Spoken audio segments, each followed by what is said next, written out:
Paz de Deus, nosso Pai, esteja nos vossos corações.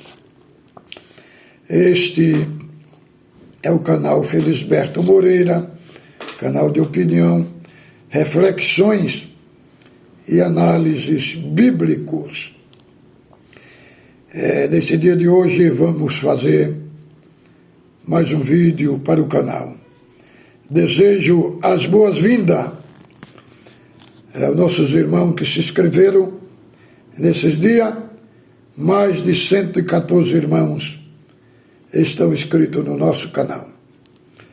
Então, nós temos 199 vídeos. Aí os irmãos têm a liberdade de assisti-lo.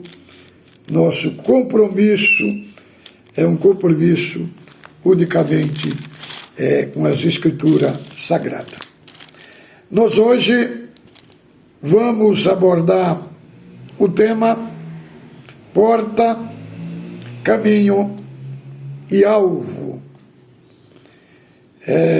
Nós vamos abordar, irmãos, a porta é o meio de entrada pelo qual entramos para a obra da salvação. A pessoa só entra quando ele nasce de novo. Nascer de novo, irmão, é o Espírito Santo reproduzir no nosso espírito a natureza de Cristo. A natureza de Cristo é reproduzida no nosso espírito. Nossa natureza caída, ela continua. Agora a natureza de Cristo assume o controle da nossa vida, o controle e o comando e o governo da nossa vida. Como nós encontramos em Gálatas, capítulo 5, do verso 16 ao 22, fala desta grande batalha da carne contra o Espírito e o Espírito contra a carne. Então, aí quando nós nascemos de novo, irmãos, nós recebemos uma nova natureza. Entendeu? Romanos, capítulo 5, verso 1, diz: justificado, pois mediante a fé temos paz com Deus por nosso Senhor Jesus Cristo. Salvação não é pela fé, mas mediante a fé.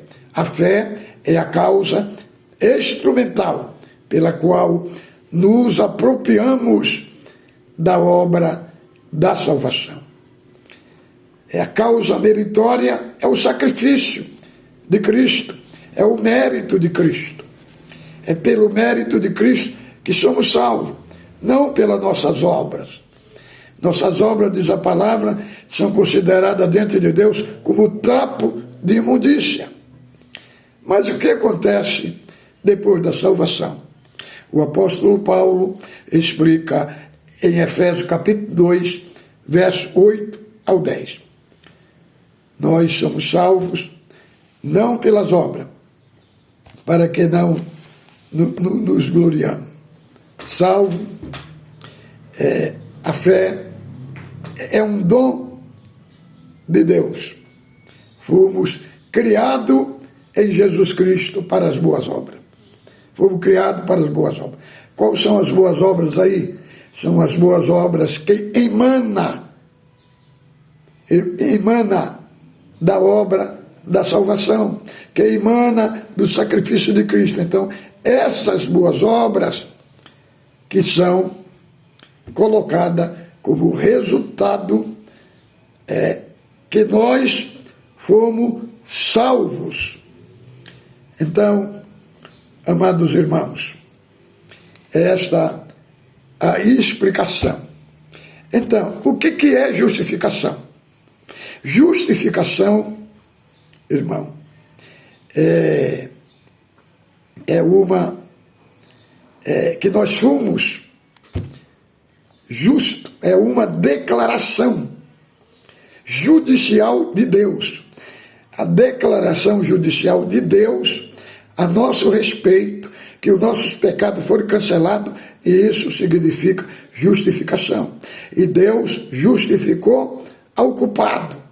Como que Deus, sendo santo, justifica o culpado e continua sendo santo? Porque ele enviou Jesus Cristo.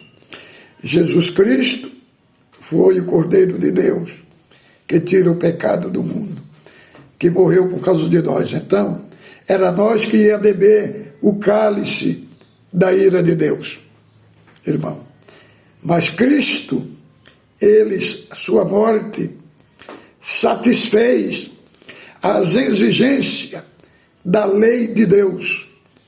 As exigências, o castigo que era para cair sobre nós, caiu sobre ele. Então, ele pegou a nossa conta impagável e colocou na sua conta.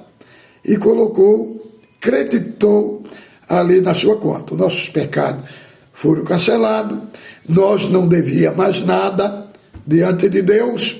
Aí, irmãos, o que aconteceu? Aí vem a segunda parte da imputação. Ele pegou a justiça dele e colocou em nós. Então, quando Deus olha para nós, Deus não vê mais um réu, mas vê um filho. Deus, quando olha para nós, vê em nós um justo, porque ele nos vê justo por causa da justiça do seu filho.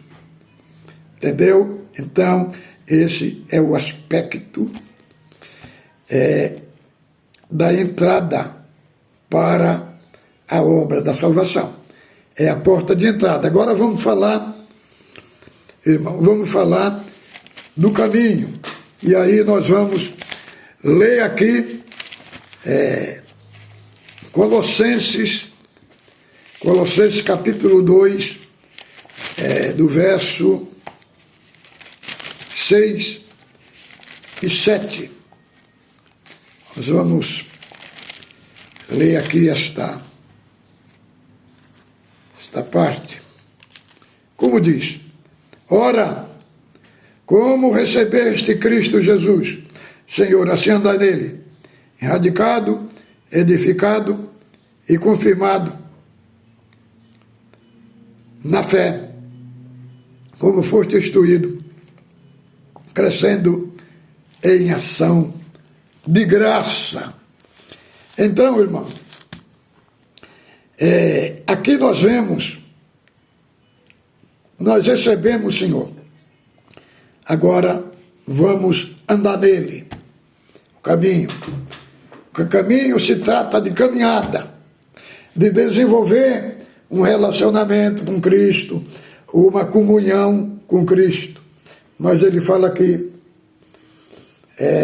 nos 7 erradicados, fala de uma raiz, de uma árvore, uma figura de linguagem, de uma planta plantada na terra e também, como diz aqui, e edificados.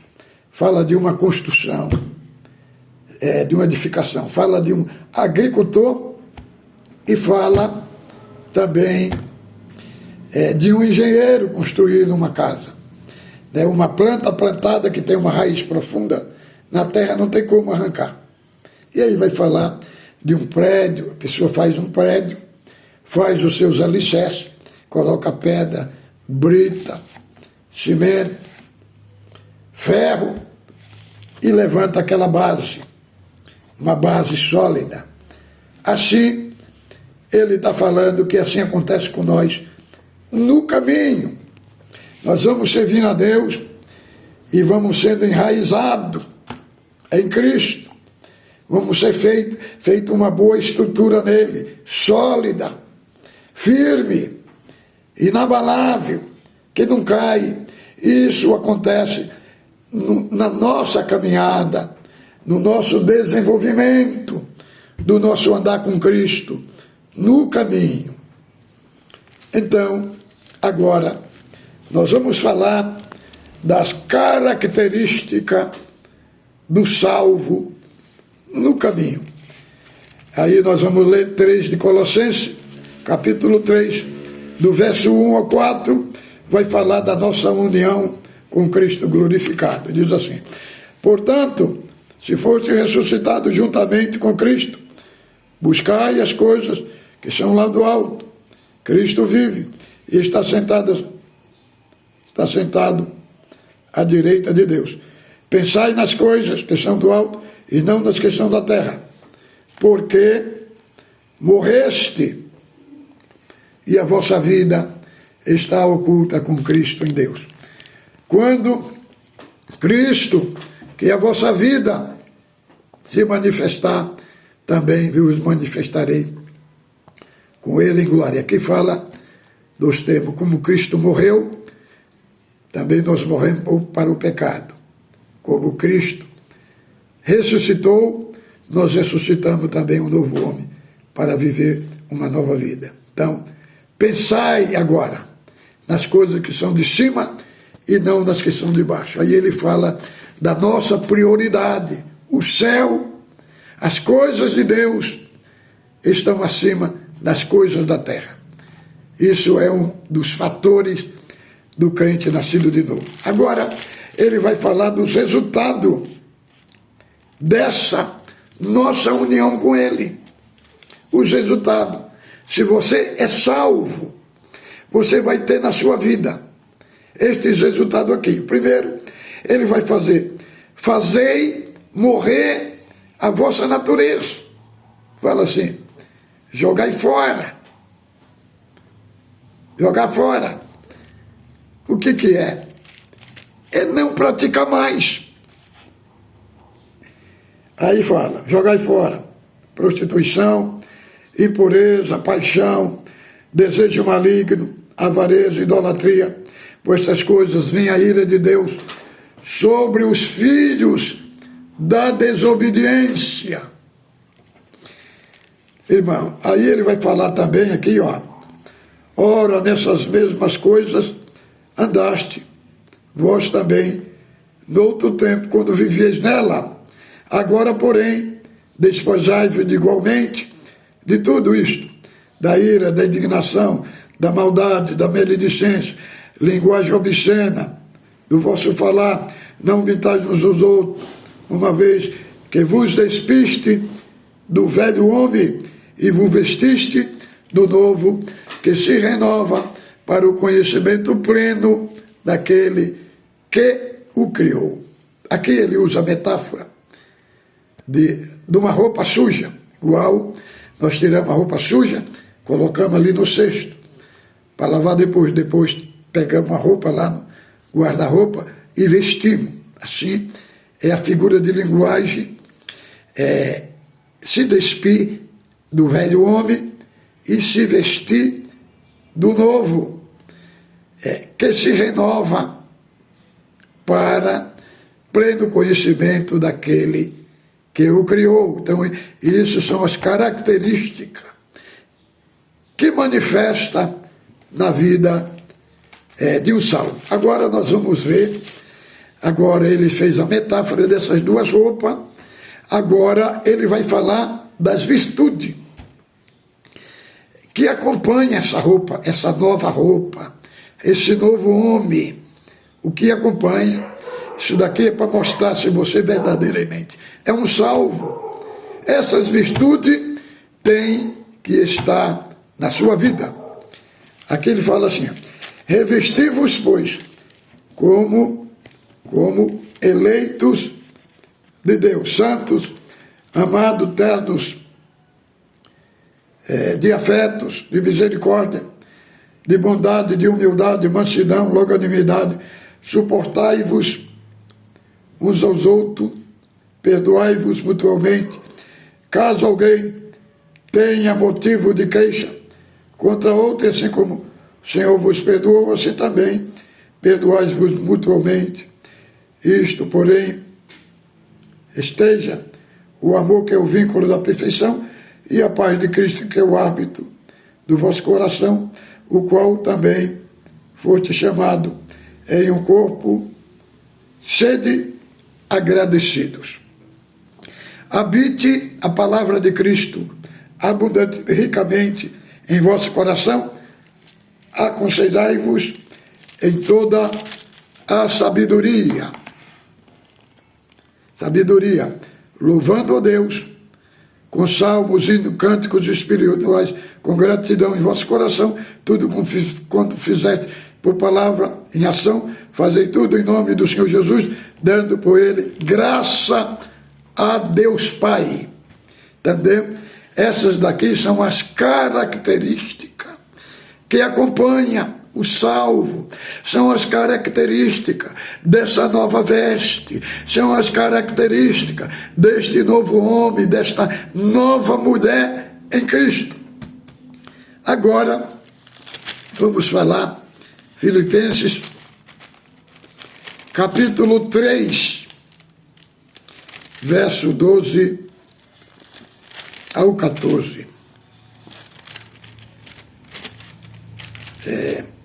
Aqui diz assim: não que eu tenha recebido ou tenha obtido a perfeição, mas prossigo para conquistar aquilo que também foi conquistado por Cristo. Irmão, quanto a mim, não julgo que eu haja alcançado, mas uma coisa faço, esquecendo-me das coisas que atrás se ficam e avançando para a questão diante de mim, prossigo para o alvo, pelo prêmio, para a soberana vocação de Deus em Cristo Jesus. Então aqui ele fala, prossigo para o alvo, esquecendo-me das coisas que atrás se ficam e avançando, que estão dentro de mim, prossigo para o prêmio, sempre avançando, sempre crescendo, sempre santificando, sempre caminhando para a perfeição. Agora prosseguimos para o alvo, pelo prêmio. Então, o alvo, ele tem um prêmio lá na frente. Então, vamos ver sobre esse prêmio que está em Romanos, capítulo 6, do verso 22 e 23. Diz assim, agora, libertados do pecado, transformados em servos de Deus, temos o fruto de santificação e, por fim, a vida eterna. Então, o nosso alvo aqui é a vida eterna. Agora, porém, libertados do pecado, transformados em servos de Deus, tende o vosso fruto para a santificação e, por fim, a vida eterna. Então, irmão, este é o nosso alvo. Este é o nosso alvo. Então, eu trazendo aqui este assunto riquíssimo, magnífico, da nossa fé, para impactar o seu coração, impactar a sua alma. Então, fique com Deus, ósculo santo no vosso coração.